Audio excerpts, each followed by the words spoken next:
ఒక రాష్ట్రంలోకి CBI ED రావాలంటే మొన్న కిషన్ రెడ్డి గారు మహానుభావుడు చెప్పాడు కొత్త విషయం మాకు తెలియదు. రాష్ట్ర ప్రభుత్వం కోరుకుంటే మేము విచారణకు ఆదేశిస్తామని చెప్పాడు. ఎవడైనా దొంగ నన్ను పట్టుకోండా అని చెప్పి పోలీస్ స్టేషన్ పోయి కంప్లైంట్ ఇస్తాడా? కానీ ఇక్కడ ఏమైంది, సుప్రీంకోర్టు ఆల్రెడీ చెప్పింది, ఇక తప్పించుకోలేడు కిషన్ రెడ్డి కూడా. సుప్రీంకోర్టే చెప్పింది సిబిఐ రంగంలో దిగండి, ఈడీ రంగంలో దిగండి, ఎస్ఎఫ్ఐఓ రంగంలో దిగండి అని చెప్పింది. సుప్రీంకోర్టు సెంటర్కి నోటీస్ ఇచ్చింది, స్టేట్కి నోటీస్ ఇచ్చింది. నిజంగా కిషన్ రెడ్డి గారు బీజేపీ ఇవాళ రేవంత్ రెడ్డిని కాపాడుతున్న మాట నిజం కాకపోతే వెంటనే సిబిఐ, ఈడీ, ఎస్ఎఫ్ఐఓ రంగంలో దిగాలి.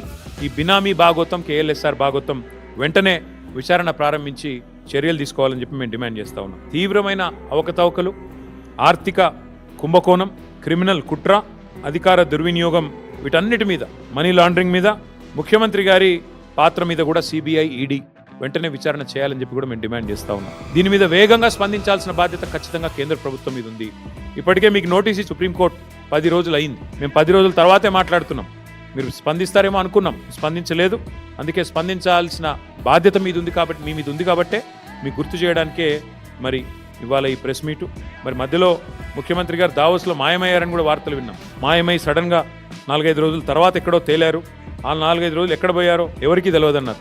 మరి ఇట్లాంటి రహస్య కార్యకలాపాలు చక్కబెట్టడానిక, మరి తమ బినామీ సంస్థలతో మరి బాగోతాలు చేయడానిక, దేనికి పోయారో వారు చెప్పాలా?